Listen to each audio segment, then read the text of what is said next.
Oh, honey, grab your popcorn and buckle in, because what started as just another night on The Daily Show turned into a full-blown roast session that nobody, least of all Meghan Markle, was ready for. We're talking meme fuel, royal panic, and a breakdown so fiery you could hear the screams echo through Montecito. So, there's Jon Stewart, calm, collected, charming as always, sitting behind his iconic desk like the comedic wizard he is. The audience is hyped. Cameras are rolling, and then boom, he drops the line.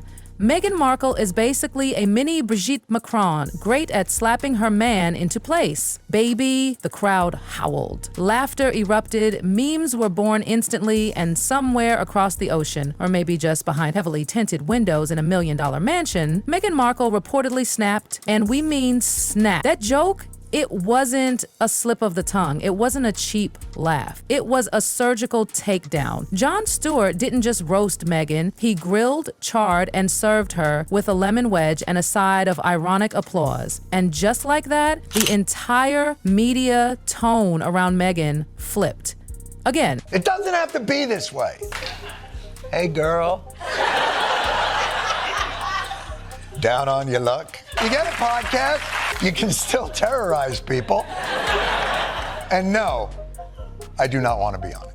Now, let's rewind just a second. For those not familiar with Brigitte Macron, she's the French First Lady. Yes, the one who is significantly older than her husband, Emmanuel Macron. European headlines have loved painting her as the icy, domineering figure who brushes off her man's hand like he's a butler with bad timing. She's elegant, sure, but the media treats her like a real-life Miranda Priestley. So that's who Meghan got compared to. Publicly, on national TV by Jon Stewart. And he didn't toss the joke out and move on. Oh no, he built an entire comedic set around it. He laced every second with biting commentary on Meghan's image, her brand, and the cracks that are beginning to show. And let's not downplay this. This wasn't Megyn Kelly or Piers Morgan running their usual tabloid traps. This was Jon Stewart, the gold standard of liberal satire. The guy people turn to when they need smart takes on messy politics, not celebrity tea. So when he took a torch to Meghan Markle's entire persona, that wasn't just comedy, that was cultural surgery. The internet? Oh, sweetie, it exploded. Memes popped up like mushrooms after a storm. One showed Meghan next to Brigitte Macron with the caption, "Boss babes" or "Bossy babes." Another viral pic had poor Prince Harry awkwardly edited into that Macron clip, trying to hold Meghan's hand as she dismissed him with a wave, like a Secret Service agent gone rogue. You could literally feel the shift.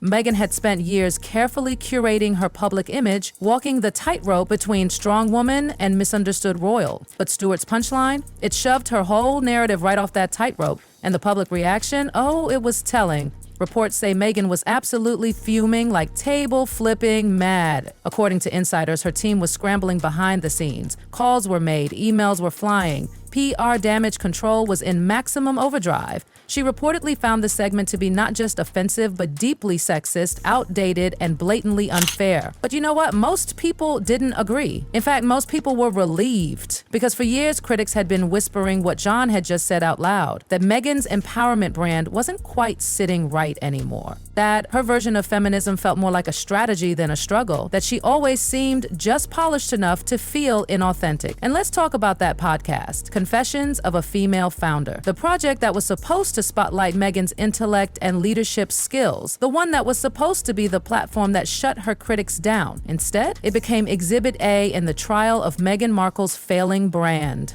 It was shallow, vague, glossy, all style, no substance. A podcast full of thank you for asking responses to questions that never even got answered. Every episode was like a Pinterest quote dipped in honey and rolled in corporate buzzwords. Nothing real, nothing raw. And Jon? Oh, he ate it alive. He quipped that the show wasn't about female founders, it was about a foundering female. The shade. Did hear PR interns quitting mid-episode. The timing? Couldn't have been worse. Meghan's public image was already taking hits. Unfulfilled deals, awkward red carpet vibes, weird interviews where she'd smile but say nothing. And that podcast?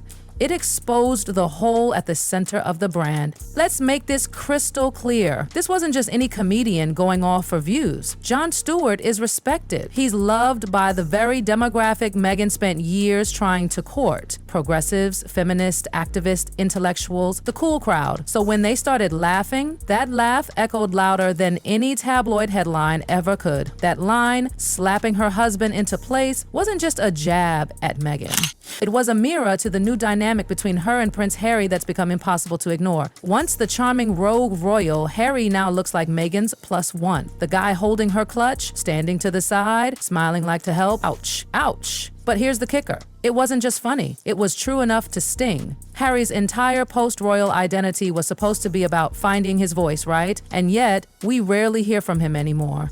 It's Meghan who gives the speeches, Meghan who leads the causes, Meghan who takes the spotlight, and Harry, he's in the background, smiling like he's holding her cue cards. That's not perception anymore, it's reality. And when even Jon Stewart is saying it out loud, you better believe it becomes mainstream narrative. The irony is cruel. Meghan and Harry left the palace to escape control. They want it to be real. Every photo feels like a Dior ad, every quote sounds pre-approved by 6 lawyers, and that authenticity, it's just a filter now. Jon Stewart's joke didn't create the Meghan backlash, he just crystallized it. Until now, most of the criticism lived on YouTube rants, Reddit threads, or conservative TV segments. But Jon dragged it right into the mainstream liberal space. And once that floodgate opened, Meghan lost control of her narrative. And sweetie, when the progressives start laughing at you, you're no longer the symbol, you're the punchline. Now here's the real twist. It's not the hate that's the problem, it's the silence. People aren't raging, they're yawning. PR campaigns are falling flat, new projects are being ignored. Netflix deals quietly dropped, podcast contracts abruptly ended. Not because Meghan did something horrific, but because people just aren't buying it anymore. The magic's gone, the wow factor is evaporating. The fairy tale is fading, even Hollywood is pulling back. Executives who used to fight over the Sussex brand are now ghosting them like bad Tinder dates. Because in a content-saturated world, boredom is death. And Meghan's entire brand was built on attention. Now it's just quiet. Let's revisit that comparison. Jon Stewart didn't just randomly name-drop Brigitte Macron. That was a carefully chosen dagger. Brigitte is brilliant, polished, powerful, but she's also accused of being domineering, cold, calculated. That's the exact parallel Jon drew to Meghan. And not in a let's lift up powerful women way, in a this is who you remind us of like it or not way. It painted Meghan as someone who doesn't just outshine her husband, she redesigns him, turns him into a supporting character in her very curated life story.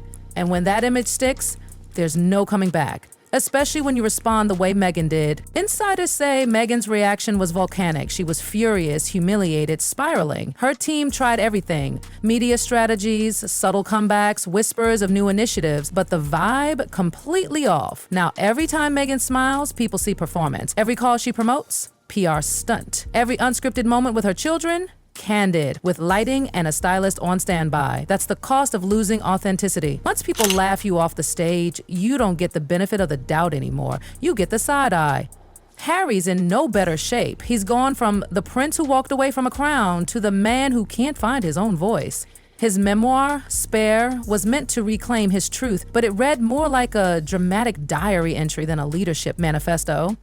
And Jon's joke about the handbag and exile wasn't just a dig, it was a visual. And visuals, they stick, they meme, and they haunt. People are stitching TikToks, reposting Daily Show clips, laughing not at Meghan and Harry, but around them. They've become characters in a punchline, and when your brand depends on power, purpose, and visibility, becoming a meme isn't funny, it's fatal. Meghan Markle built her empire on narrative. Control the story, frame the image, stay one step ahead. But when satire starts speaking louder than strategy, game over. Jon Stewart didn't have to cancel Meghan. He didn't launch a takedown campaign. He just did what comedians do best, told the truth that no one wanted to say out loud. And the audience? Clapped. That's not just bad PR, that's a seismic shift. Meghan's not battling hate, she's battling irrelevance. And in a world that moves faster than branding and where punchlines travel quicker than press releases, that's a war she might not win. Not unless she tears down the castle, shows something real, drops the script, ditches the gloss. Because if she doesn't, she's not the Duchess, not the rebel. She's just another former headline scrolling out of view.